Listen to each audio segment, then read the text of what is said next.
ناظرین کرام، آج کے اس آگاہی سیشن میں ہم آپ کو دل کی گہرائیوں سے خوش آمدید کہتے ہیں۔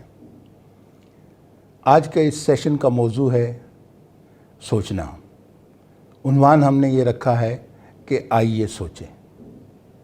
آج کے اس سیشن میں ہم 7 باتوں پر غور کریں گے یا 7 پہلوؤں پر بات چیت کریں گے۔ اس میں سب سے پہلے تو یہی کہ سوچ کیا ہے اور اس کی اہمیت کیا ہے۔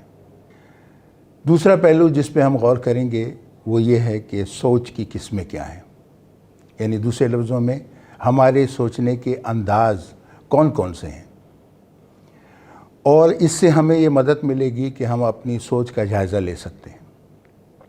تیسرا پہلو جس پر ہم غور کریں گے وہ یہ ہے کہ ہمارے سوچنے کی عادتیں کیا ہیں۔ جیسے ہماری جسمانی عادتیں ہوتی ہیں، اسی طریقے سے سوچ کر ہماری مینٹل ہیبٹس بن جاتی ہیں، ذہنی عادتیں بن جاتی ہیں۔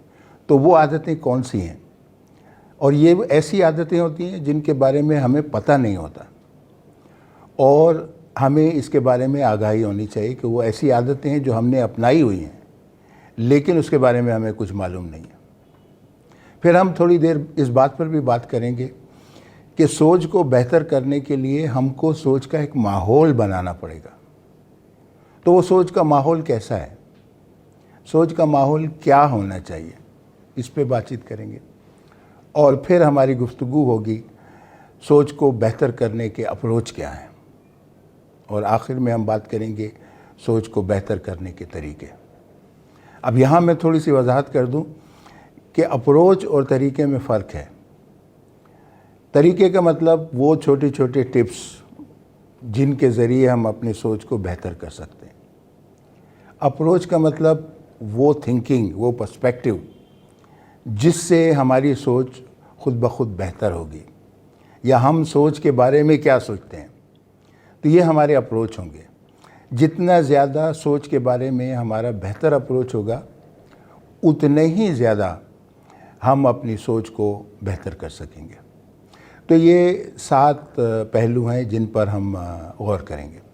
تو آئیے چلتے ہیں سوچنے کی جانب۔ تو میں پہلے آپ کی توجہ دلاؤں گا کہ ہم بنیادی طور پہ 2 دنیاؤں میں رہتے ہیں۔ ایک ہماری خارجی دنیا ہے، میری ذات سے باہر کی دنیا، اور ایک اندرونی دنیا، اپنے اندر کی دنیا۔ تو پہلے میں ظاہری دنیا کی کچھ خصوصیات کی بات کروں گا، پھر اندر کی دنیا کی خصوصیات کی بات کروں گا۔ تو آئیے پہلے چلتے ہیں خارجی دنیا، ظاہری دنیا، وہ دنیا جو میری ذات سے باہر ہے۔ اس وقت آپ مجھے سن رہے ہیں، یا آپ خارجی دنیا میں بیٹھے ہیں، آپ میرے امیج دیکھ رہے ہیں، یا آپ خارجی دنیا میں دیکھ رہے ہیں، یا میں آپ سے مخاطب ہوں، تو یہ خارجی دنیا ہے جو میری ذات سے باہر ہے۔ اس خارجی دنیا کی خصوصیت یہ ہے کہ حواس 5 سے جانی جاتی ہے، یعنی 5 سینسز سے۔ 5 سینسز سے مراد ہم اس دنیا کو آنکھوں کے ذریعے جانتے ہیں، اس دنیا کو ہم چھو کر جانتے ہیں، اس دنیا کی چیزوں کو چکھ کے جانتے ہیں، اس دنیا میں باتوں کو سن کر سمجھتے ہیں، اور اس دنیا میں ہم سونگھ کر چیزوں کو جانتے ہیں۔ تو اس دنیا میں معلومات کا سارا دار و مدار ہمارے حواس 5 پہ، 5 سینسز پہ۔ اس ظاہری دنیا کی جس میں ہم اور آپ اس وقت رہ رہے ہیں، دوسری بڑی خوبی یہ ہے کہ یہ وقت کی قید میں ہے۔ اب آپ کہیں گے یہ فلسفیانہ جملہ کہاں سے آ گیا؟ لیکن جب میں وقت کہتا ہوں تو اس کا مطلب وقت کے 3 پہلو ہیں۔ ایک آج، ہمارا ایک آج ہوتا ہے، اور ہمارے 2 کل ہوتے ہیں، ایک آنے والا کل اور ایک گزرا ہوا کل۔ تو یہ ظاہری دنیا میں یہ تینوں چیزیں موجود رہتی ہیں۔ ہم آج میں زندگی گزاریں گے، اور ہمارا آج تبدیل ہو کے گزشتہ کل میں تبدیل ہو جائے گا، اور ایک کل کا ہمیں انتظار رہتا ہے، آنے والا کل۔ کوئی شخص دنیا میں، دنیا کی اس ظاہری دنیا کی کوئی بھی چیز ایسی نہیں ہے کہ جس میں آج اور کل نہ ہو۔ اس کے بغیر ہم رہ ہی نہیں سکتے۔ تو اس ظاہری دنیا کی دوسری خوبی ہے کہ وقت کی قید میں ہے. تیسری خوبی یہ ہے کہ اس میں فاصلے ہیں، ڈسٹینس ہے. آپ ایک جگہ سے دوسری جگہ جائیں گے تو آپ کو فاصلہ طے کرنا ہوگا. ہم کہتے ہیں نا کہ یہ شخص میرے قریب ہے، یہ مجھ سے دور ہے. تو یہ قریب دور فاصلے کو ظاہر کرتا ہے. اور اس دنیا میں فاصلے ہیں، ظاہری دنیا میں فاصلے ہوتے ہیں. فاصلے کے بغیر ہم دنیا کے بارے میں سوچ نہیں سکتے. اور فاصلے میں ہی مثال کے طور پہ ہم کہتے ہیں کہ کہاں جانا ہے. تو کہاں کا مطلب کوئی منزل ہے، منزل کا مطلب وہ ہم سے تھوڑی دور ہے. تو یہ فاصلہ ہے، کدھر جانا ہے، کس منزل کدھر جانا ہے، جگہ کا نام کیا ہے. تو یہ فاصلے ہوتے ہیں اس دنیا میں. تو ظاہری دنیا کی تیسری خصوصیت ہے کہ اس میں ڈسٹینس ہے. اور چوتھی خصوصیت یہ ہے کہ اس میں کوئی بھی چیز بلا وجہ نہیں ہوتی ہے. ہر چیز کا کوئی نہ کوئی کاز ہوتا ہے اور اس کا ایفیکٹ ہوگا. اگر میرا پاؤں پھسلا یہ کاز ہے، میں گر گیا یہ اس کا ایفیکٹ ہے. تو یہ دنیا کاز اینڈ ایفیکٹ کے چین میں بندھی ہوئی ہے. یہاں ہر چیز میں آپ کو کاز اینڈ ایفیکٹ ملے گا. کسی چیز کی کوئی نہ کوئی وجہ ہوگی اور اس کا کوئی نہ کوئی اثر ہوگا. تو یہ ظاہری دنیا کی بات ہوئی نا. آئیے ہم ذہن کی دنیا کی بات کریں جو ہمارے اندر ہے. تو اس میں سب سے پہلی خصوصیت یہ کہ ظاہری دنیا تو حواس خمسہ کی قید میں تھی. اس میں 5 سینسز کا کوئی رول نہیں ہے، بلکہ آپ آنکھیں بند کر کے سوچتے ہیں. تو پہلی بات تو یہ ہے کہ یہ 5 سینسز کے کنٹرول میں نہیں ہے اور آپ انٹرنلی اندرونی طور پہ سوچتے ہیں. اور اس میں فاصلے بھی نہیں ہیں. آپ اپنی سوچ میں کہیں بھی چلے جائیں، اپنا امیجنیشن اپلائی کریں، آپ امریکہ پہنچ جائیں گے. آپ اپنا امیجنیشن اپلائی کریں کہیں اور پہنچ جائیں گے. تو ہمارے اندر کی دنیا میں فاصلے بھی نہیں ہیں. اس میں نہ آگے ہے نہ پیچھے ہے، ڈسٹینس کی کوئی بات نہیں. کہنے کا مطلب یہ کہ جب ہم آنکھیں بند کر کے اپنے اندر کی دنیا میں جھانکتے ہیں تو یہ ہماری ظاہری دنیا سے بالکل مختلف ہے. اور خیالات اور سوچ ان کا تعلق ہماری اندرونی دنیا سے ہے جس کے قاعدے قانون بالکل ہی مختلف ہیں، ظاہری دنیا سے کمپلیٹلی مختلف ہیں. آپ 1 منٹ کے لیے آنکھیں بند کیجئے تو آپ دیکھیں گے آپ کے ذہن میں خیالات کا سمندر ابلنا شروع ہو جائے گا. تھاٹ پروسیسز شروع ہو جاتے ہیں. خیالات سوچنے کے لیے آپ بس مجبور ہیں. ایک شخص کو اگر پوچھیں نا آپ کیا کر رہے ہو، وہ کہے گا میں فارغ ہوں. تو اس وقت بھی وہ فارغ نہیں ہوتا ہے بلکہ کچھ نہ کچھ سوچ رہا ہوتا ہے. تو سوچنے کا عمل ایسا ہے جو ہمیشہ جاری رہتا ہے. یہ ایک آن گوئنگ پروسیس ہے. اور اس کے ساتھ ساتھ یہ بھی آپ ذہن میں رکھیں کہ ہمارے ہر عمل کی بنیاد سوچ پہ ہے. کوئی بھی کام ایسا نہیں ہوگا کہ اس کا پہلے ہمیں خیال آتا ہے پھر اس کے بعد ہم اس پہ عمل کرتے ہیں. تو ہمارے ہر عمل کی بنیاد ہمارے سوچ ہے. تو پھر ہم تھوڑا سا یہ دیکھنے کی کوشش کریں کہ سوچ ہے کیا، سوچ کو کیسے بیان کیا جائے. میں ڈکشنری کی ایک تعریف آپ کو بتا دیتا ہوں کہ سوچ کا مطلب اپنے ذہن کو سسٹمیٹک طریقے سے جذبات سے ہٹ کر، کنڈیشن ہے سسٹمیٹک طریقے سے یعنی منطقی انداز میں اور جذبات سے ہٹ کر استعمال کرتے ہوئے کسی بھی سچویشن، کسی بھی پرابلم کے حل کے لیے استعمال کرنا. یہ سوچ کا عمل ہے.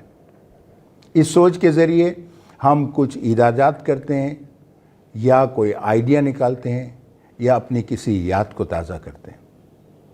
تو کہنے کا مقصد یہ کہ سوچ ایک ذہنی عمل ہے اور اس کے اندر اس کا ایک مقصد ہوتا ہے. یا تو ہم کوئی پرابلم سالو کر رہے ہوتے ہیں یا ہم کسی چیز کو ریکال کر رہے ہوتے ہیں یا ہم کوئی آئیڈیا یا کانسیپٹ پیدا کر رہے ہوتے ہیں یا ہم اپنی پچھلی میموری کو تازہ کرتے ہیں. تو یہ سوچ کی ڈیفینیشن ہے. اور اب سوال یہ ہے کہ سوچ کی اہمیت کیا ہے. آپ سب جانتے ہیں, بتانے کی ضرورت نہیں ہے ویسے کہ سوچ کی اہمیت کیا ہے, لیکن میں آپ کو یہ بتاتا چلوں کہ ہماری زندگیوں میں سوچ کا بڑا اہم عمل دخل ہے. بقول شیکسپیئر, ہم وہ نہیں ہوتے جو کرتے ہیں, بلکہ ہم وہ ہوتے ہیں جو سوچتے ہیں. دوسرے لفظوں میں, ہماری سوچ ہماری ذات کا آئینہ ہے, ہماری ذات کی عکاسی کرتی ہے. سقراط کے پاس ایک شخص آیا اور کہنے لگا کہ بتائیں میرا مستقبل کیسا ہوگا. مستقبل کے بارے میں ہم سب کو فکر رہتی ہے, آنے والا کل کیسا ہوگا. ہماری ہر گفتگو کے اندر یہ ہوتا ہے, یار کل کیا ہوگا, حالات ایسے ہیں. تو مستقبل کی سوچ ہوتی ہے. تو یہ شخص سقراط کے پاس آئے اور پوچھا کہ میرا مستقبل کیسا ہوگا. سقراط نے کہا ایک کاغذ لو اور اس پر تم مستقبل کے بارے میں اپنے سارے خیالات لکھ دو. اس شخص نے اس پیس آف پیپر پہ مستقبل کے بارے میں اس کے جو خیالات تھے وہ لکھ لیے. تو سقراط نے بتایا کہ جو تمہارے خیالات ہوں گے, جیسے تمہاری سوچ ہوگی, ویسے تمہارا فیوچر ہوگا. تو ہمارے فیوچر کا دار و مدار ہماری سوچ پہ ہے. ہم اپنے فیوچر کو اپنی سوچ سے بناتے ہیں. جتنی بہتر سوچ ہوگی اتنا بہتر مستقبل ہوگا. تو یہ ہے کہ ہمارے خیالات ہمارے مستقبل کو طے کرتے ہیں. سوچ کی سب سے بڑی اہمیت یہ ہے. اس لیے ضروری ہے کہ ہم یہ جانیں, یہ سمجھیں کہ سوچ کو بہتر کیسے کیا جائے. دوسری بات, کسی سے پوچھا گیا کہ دنیا میں کوئی بہت بڑا خزانہ موجود ہے. اس شخص نے جواب دیا کہ دنیا میں سب سے بڑا خزانہ اگر کہیں نکالا گیا ہے تو وہ ذہن میں ہے. آپ کے خیالات بہت بڑا خزانہ ہے, اور یہ اتنا بڑا خزانہ ہے کہ آپ جتنا نکالیں گے اتنا یہ خزانہ بڑھتا جاتا ہے. تو اس لیے سوچ کو بہتر کرنے کا طریقہ بھی یہی ہے کہ اس سوچ میں ہم ڈوب جائیں, اس خزانے سے ہم موتی حاصل کریں. یہ سوچ ہی ہے جو مٹی کو سونا بناتی ہے. اور اس کے ساتھ ساتھ سوچ سے ہم اپنی ذات کو پاتے ہیں. جس لمحے آپ اپنے بارے میں سوچتے ہیں, جس لمحے آپ خیالات کے بارے میں سوچتے ہیں, تو دراصل آپ اپنے آپ کو پانے کی کوشش کرتے ہیں. تو خیالات آپ کے لیے وہ ذریعہ ہیں جس کے ذریعے آپ اپنی ذات کا تجزیہ کر سکتے ہیں, اپنے آپ کو جانچ سکتے ہیں, اور یہ بھی آئیڈیا لگا سکتے ہیں کہ آپ کے اندر کتنی طاقت اور توانائی ہے. کیونکہ یہ خیالات ہیں, جتنے پاورفل ہوں گے, جتنے توانا ہوں گے, اتنے زیادہ آپ کامیاب ہوں گے. آج دنیا میں یہ طرح طرح کی چیزیں ہمارے سامنے بنی ہوئی ہیں. کیسے بنی؟ لوگوں کے ذہن میں پہلے آئیڈیاز آئے اور آئیڈیاز سے یہ چیزیں بنی. تو کہنے کا مقصد یہ کہ ہم کو سوچ کو بہتر کرنے کے لیے محنت کرنی ہوگی.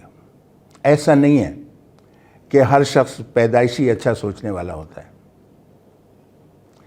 سوچ کی تربیت کی جاتی ہے تو سوچ جو ہے ہماری بہتر ہوگی.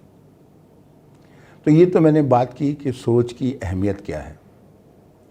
میں شروع میں عرض کر گیا کہ ہم آپ کو چند باتیں سوچ کی قسموں کے بارے میں بتائیں گے. سوچ کی مختلف قسمیں ہیں اور یہ ماہرین نفسیات نے بتائی ہیں ہمیں. جسٹ آپ کی نالج کے لیے میں مختصراً اس کو بیان کروں گا. سوچ کی پہلی قسم ہے جس کو کہا گیا ہے پرسیپچول تھنکنگ, حواس خمسہ پر مبنی سوچ. جیسے ہی ہم کسی چیز کو دیکھتے ہیں اس چیز کا آئیڈیا ہمارے ذہن میں آتا ہے.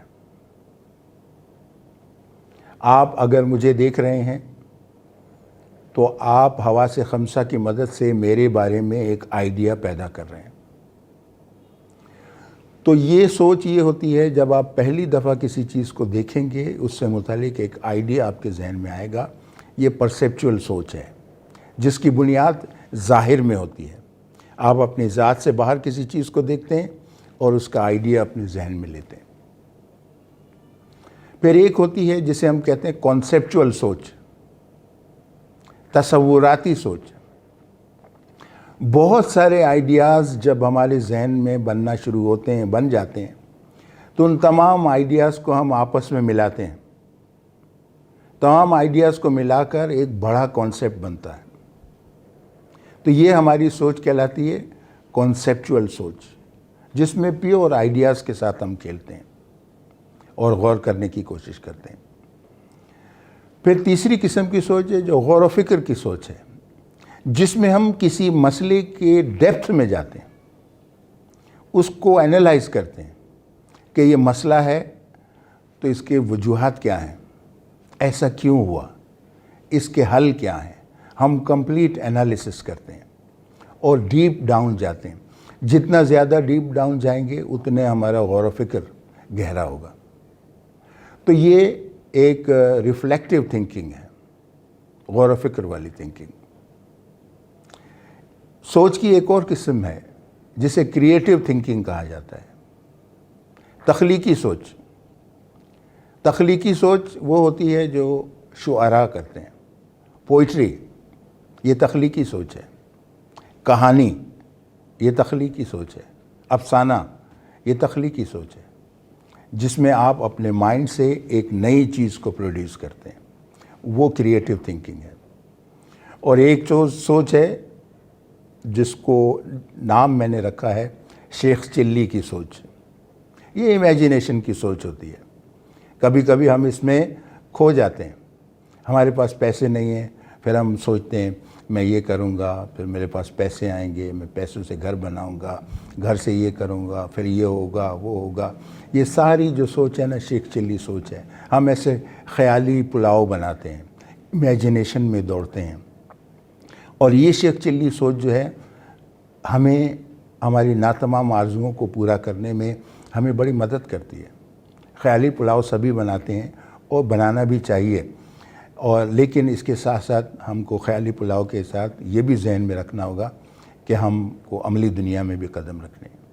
تو یہ 5 سوچ کی قسمیں ہیں: حواس خمسہ پر مبنی سوچ، تصوراتی سوچ، غور و فکر، تخلیقی سوچ اور شیخ چلی والی سوچ. اب آئیے ہم اس پہ بات چیت کریں کہ ہماری سوچ کی کچھ عادتیں بنتی ہیں. ہم سوچتے نا، ہم ایک خاص قسم کا ٹرینڈ ہمارے اندر پیدا ہوتا ہے ہماری سوچ کے اندر، اور پھر ہم اس سوچ کے غلام ہو جاتے ہیں.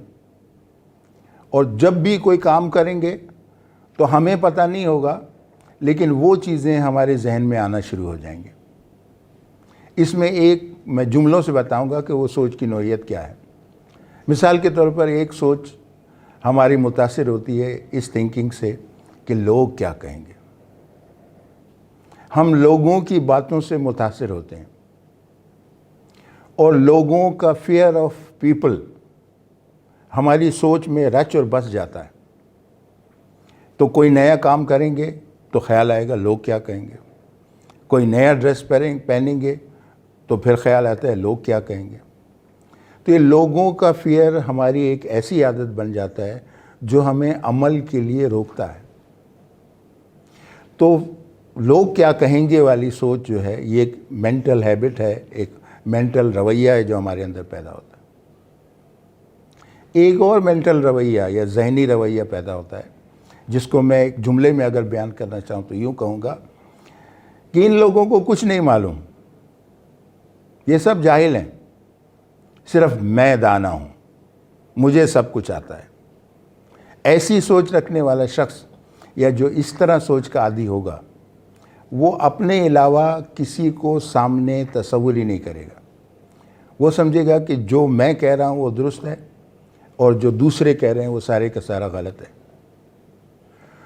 تو ایسی سوچ رکھنے کا نقصان یہ ہو جاتا ہے کہ پھر ہم اکیلے ہو جاتے ہیں، کیونکہ جب آپ دوسرے کو غلط کہیں گے تو اگلا آپ کے پاس آئے گا کیوں؟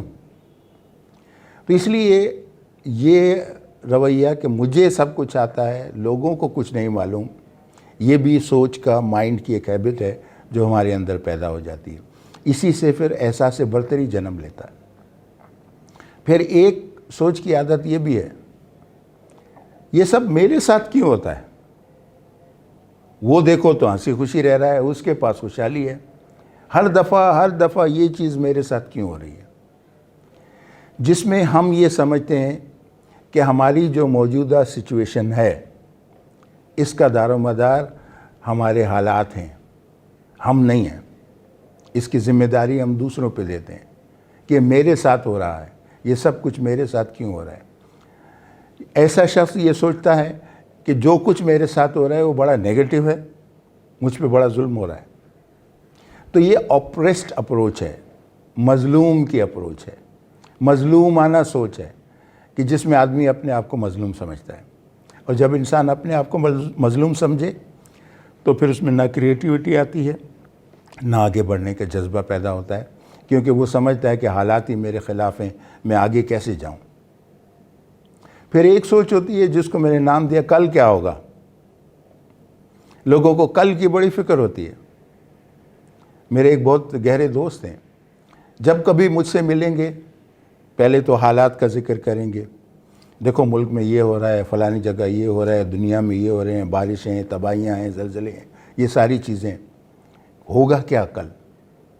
دنیا رہے گی نہیں رہے گی، کیا ہوگا؟ ذرا سا کچھ بھی نیگیٹو ہو جائے تو لوگ سمجھتے ہیں بس کل کیا ہوگا۔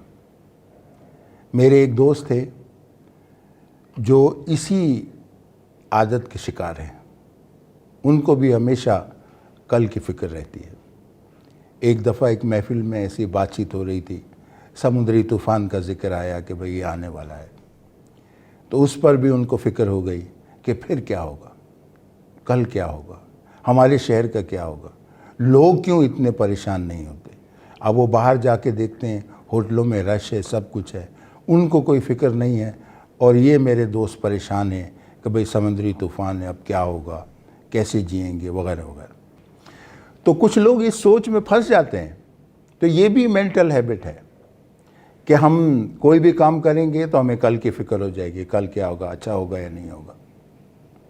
پھر ایک سوچ کا انداز یہ ہے کہ لوگ مجھے کچھ کرنے نہیں دیتے، میں تو بہت کچھ کرنا چاہتا ہوں لیکن یہ لوگ میری مخالفت کرتے ہیں، اور اس میں ہم سارا الزام دوسروں پہ لگا دیتے ہیں کہ دوسرے ہماری ترقی کی راہ میں رکاوٹ ہیں۔ ایسی سوچ کا نقصان یہ ہو جاتا ہے پھر ہم آگے نہیں بڑھ سکتے، کیونکہ ہم کو لگتا ہے ہر کوئی میری مخالفت کر رہا ہے۔ اور ایسے میں پھر ہوتا یہ بھی ہے کہ میں نے ایک بات کی، اگر میری اس بات کی کسی نے مخالفت کی تو میں اس کو دشمن سمجھوں گا کہ یہ جو ہے میرا دشمن ہے اور میرے خلاف ہے۔ تو یہ وہ مینٹل ہیبٹس ہیں جو انکانشیسلی، لاشعوری طور پر ہم اپنا لیتے ہیں، اور نتیجتاً پھر یہ نیگیٹو ہیبٹس جو ہے نا ہماری ذات کا حصہ بن جاتی ہیں۔ تو یہ کچھ باتیں تھیں جو کہ ہماری سوچ کی عادتوں کو ظاہر کرتی ہیں۔ اب ہم تھوڑی اس بات پہ بات کریں گے کہ سوچ کو بہتر کرنے کا اپروچ کیا ہے، اس کو ہم کس طرح امپروو کر سکتے ہیں، وہ اپروچز یا وہ تھنکنگ کیا ہونی چاہیے ہمارے ذہن میں۔ تو سب سے پہلی بات یہ ہمیں ذہن میں رکھنی ہوگی کہ ہماری سوچ گاڑی کا پیٹرول نہیں ہے کہ ہم استعمال کریں گے تو ختم ہو جائے گا۔ ہماری سوچ گاڑی کی بیٹری کی طرح ہے، کار کی بیٹری کی طرح، کہ اگر ہم کار چلائیں گے تو بیٹری چارج ہوتی رہے گی، کار چلانا بند کر دیا بیٹری ڈاؤن ہو جاتی ہے۔ سوچ بھی ایسی ہی ہے، اس کو چارج کرتے رہنا چاہیے۔ تو یہ تھنکنگ ہمارے ذہن میں ہو کہ ہماری سوچ بیٹری کی طرح ہے، کار کی بیٹری کی طرح، اسے چارجنگ کی ضرورت ہے۔ اور دوسری بات یہ کہ سوچ کا ایک ماحول ہوتا ہے، سوچ کا ماحول پیدا کرنا ہوتا ہے۔ ہم خود بخود سوچنے کے لیے تیار نہیں ہوتے۔ جب کسی چیز کا شوق ہوگا نا میرے پاس تو اس کے لیے میں خود بخود سوچوں گا۔ تو جس چیز کے بارے میں ہم سوچنا چاہتے ہیں وہ ہمارا شوق ہو، ہماری زندگی کا مقصد ہو، جب کوئی چیز ہماری زندگی کا مقصد بن جاتی ہے تو ہم اس کے لیے سوچتے ہیں. تو یہ پری کنڈیشن ہے سوچ کو موٹیویٹ کرنے کے لیے. اور پھر سوچ اور زیادہ آگے بڑھتی ہے اگر ہم جس مسئلے کے بارے میں سوچ رہے ہیں اس کے بارے میں ہمارے پاس نالج ہو، علم ہو. جتنا علم زیادہ ہوگا ہماری سوچ بہتر ہوگی اور ڈیپ ہوگی. تو اس لیے علم حاصل کرتے رہنا چاہیے. ریڈنگ جتنی پاسبل ہو وہ کریں. علم کے ساتھ تجربہ، ایکسپیرینس. ہم جانتے ہیں ایکسپیرینس ایک بہت بڑا استاد ہے. تو یہ تجربہ جتنا زیادہ بڑھتا جائے گا اتنا زیادہ ہماری سوچ بہتر ہوگی. تجربہ کیسے بڑھتا ہے؟ جب ہم نئی نئی چیزیں اختیار کرتے ہیں، اپناتے ہیں. ہم نئی چیزیں اختیار کرتے ہوئے ڈرتے ہیں مجھ سے نہیں ہوگا، ناکام ہو جاؤں گا. لیکن تجربہ حاصل کرنا ہو، سوچ کو بہتر کرنا ہو، کامیابی کی طرف جانا ہو تو نئے نئے ایکسپیریمنٹ کرتے رہنے چاہیے. اور پھر سوچ کو بہتر بنانے کے لیے یہ بھی ضروری ہے کہ ہم ماضی کے قیدی نہ بنیں. یار ماضی میں نے ایسے کیا تھا، ناکام ہوا تھا، اب میری ہمت نہیں ہوتی. ماضی کے حالات کچھ اور تھے، آج حالات کچھ اور ہیں. اگر ماضی کے قیدی بن جائیں گے تو ہم آگے نہیں جا سکیں گے. اس لیے سوچ کو بہتر کرنے کے لیے ہم ماضی کے قیدی نہ بن جائیں. اور ایک اہم بات اس سلسلے میں یہ کہ ہماری سوچ کی مثال ایک بلڈنگ کی طرح اگر ہم لیتے ہیں تو بلڈنگ اینٹوں سے بنتی ہے. تو ہماری سوچ کی بھی اینٹیں ہیں. ہر آئیڈیا، ہر خیال ہماری سوچ کی اینٹ ہے. جس آئیڈیا کو ہم سمجھیں اس کو کلیئرلی سمجھیں، اچھی طرح سمجھیں. نہیں سمجھ میں آئے بار بار پوچھیں، کلیئرٹی مانگیں. جتنا زیادہ کلیئرٹی ہوگی اتنا زیادہ ہماری سوچ صاف اور ستھری ہوگی. اگر ہم کو آئیڈیا سمجھ میں نہیں آیا اور یہ سارے غلط آئیڈیاز ہمارے ذہنوں میں بھر گئے تو پھر کنفیوژن ہے، پھر ہم کلیئر تھنکنگ نہیں کر سکتے. اس لیے جب بھی کوئی نئی بات سیکھیں اس کو اچھی طرح سمجھنے کی کوشش کریں. ہر نیا آئیڈیا آپ سمجھیں کہ ہماری ذہن کے لیے ایک بلڈنگ بلاک ہے. اور یہ تو میں اکثر کہتا ہوں کہ ہمیں اپنے وجود کی تلاوت کرنی چاہیے. دوبارہ دہرا رہا ہوں، ہمیں اپنے وجود کی تلاوت کرنی چاہیے. خدا نے قرآن میں فرمایا کہ ہم اپنی آیتیں دکھائیں گے کائنات میں اور تمہاری جانوں میں. اس کا مطلب ہماری جان، ہمارا من، ہمارے خیالات خدا کی آیتیں ہیں. ان کو پڑھنا چاہیے. اور ان کو پڑھنے کا مطلب جتنا زیادہ سوچیں گے، جتنا زیادہ غور کریں گے اتنا زیادہ ہم اپنے ساتھ وقت گزاریں گے، اپنے خیال کی دنیا میں جائیں گے. تو آپ وقت نکالیں اور سوچتے رہیں. اس کے ساتھ ساتھ ہمیں چند اور طریقے اپنانے ہوں گے. مثال کے طور پر یہ چھوٹی چھوٹی ٹپس ہیں جو میں جسٹ کوئکلی آپ کی خدمت میں عرض کر دوں. اچھی سوچ کا مالک بننا ہے تو اچھی سوچ رکھنے والوں سے دوستی کریں. منفی سوچ رکھنے والے لوگ آپ کے اندر منفی خیالات پیدا کر دیں گے. اس لیے آپ کی دوستی ایسے لوگوں سے ہو جو اچھی سوچ کے مالک ہو. اور دوسرا یہ کہ آپ جو سوچتے ہیں اگر آپ اس پہ کنونس ہیں، اچھی سوچ ہے تو اس پر عمل کریں. اور یاد رکھیے سوچ سمجھ کے جو کام کیا جاتا ہے وہ بہتر اس کا نتیجہ نکلتا ہے. جب اس کا نتیجہ بہتر نکلے گا تو آپ کے ایکسپیرینس میں اضافہ ہوگا، آپ کی وزڈم بڑھ جائے گی. اور تیسری چیز جو میں آپ سے عرض کرنا چاہوں گا کہ سوچ کو جذبات کے ساتھ مکس نہ کریں. اگر آپ ایموشنل انداز میں سوچیں گے، جذباتی ہو کر سوچیں گے تو آپ کلیئرلی سوچ نہیں سکیں گے. اس لیے اپنے جذبات اور احساسات کو ہمیشہ علیحدہ رکھیں. جتنا زیادہ یہ آپ سے علیحدہ ہوں گے اتنے زیادہ واضح اور اچھی سوچ جو ہے پیدا ہوگی. اور پھر اچھے خیالات کی نشو و نما کریں، اچھے خیالات سوچیں، برے خیالات کو ذہن سے باہر کریں. آپ کے پاس پرانا فرنیچر ہے نا، اگر نیا فرنیچر لانا چاہیں تو کیا کریں گے؟ آپ کو پرانا فرنیچر نکالنا ہوگا تو نیا فرنیچر آئے گا. اسی طرح اگر ذہن میں نیگیٹو تھاٹس ہیں ان کی جگہ اچھے اور نئے تازہ پاکیزہ خیالات لائیں تو آپ کی سوچ کا عمل جو ہے وہ نکھرتا چلا جائے گا۔ اور میں تو آپ سے یہ کہوں گا کہ آپ ایک عادت بنا لیں کہ روزانہ مجھے کم از کم 10 منٹ غور کرنا ہے۔ کوئی بھی ایک ٹاپک لے لیں، کوئی بھی ایک مضمون لے لیں، اس پہ غور و فکر کریں۔ تو جتنا زیادہ آپ غور و فکر کریں گے اتنا زیادہ، جس طرح میں نے آپ کو مثال دی کہ سوچ تو بیٹری کی طرح ہے، جتنا یوز کریں گے اتنا زیادہ چارج ہوگی۔ اور کھیل کو مشغلہ بنائیں، کھیلیے ضرور۔ لوگ کہتے ہیں کھیل تفریح ہے، باڈی کی ایکسرسائز ہے، لیکن جب آپ کھیلتے ہیں تو آپ اپنے مائنڈ کو بھی ایکٹیویٹ کرتے ہیں۔ کھیل میں مائنڈ جتنا بہتر ایکٹیویٹ ہوتا ہے کسی اور ایکٹیویٹی میں نہیں ہوتا ہے، اس لیے کھیل کو مشغلہ بنائیں۔ کوئی بھی انڈور گیم کھیل سکتے ہیں اگر آپ کے پاس فرصت نہیں ہے، لیکن یہ کھیل ضروری ہے آپ کی جذباتی نشو و نما کے لیے بھی اور خیالات کی پرورش کے لیے بھی۔ اور یہ کہ آپ اپنا شکریہ بھی ادا کریں۔ اچھے خیالات آتے ہیں، اچھی باتیں آتی ہیں تو آپ اپنے آپ کو ریوارڈ کے طور پہ اپنا شکریہ ادا کریں، تھینکس کہیں، آپ اپنے آپ کو شاباش دیں کہ آپ نے ایک اچھا سوچ جو ہے وہ آپ کے ذہن میں آئی، یا اچھا خیال آپ کے ذہن میں آیا۔ تو ہمیشہ اپنے آپ کا تھینکفل رہنا چاہیے، خاص طور پر اس وقت جب ایک اچھا آئیڈیا، ایک اچھا خیال آپ کے ذہن میں آ رہا ہو۔ اور آخری بات میں عرض کروں گا کہ کرٹیسزم کا سامنا کیجیے، تنقید کو سنیے۔ تنقید سے ہم گھبراتے ہیں۔ جو شخص ہم پہ کرٹیسائز کرتا ہے ہم سمجھتے ہیں کہ یہ میرے مخالف ہے، اس کو تو کیڑے نکالنے کی عادت ہے۔ لیکن جو شخص آپ پر تنقید کر رہا ہے وہ آپ کو موقع دے رہا ہے کہ آپ اپنے آپ کو امپروو کریں، آپ اپنے آپ کو بہتر کریں۔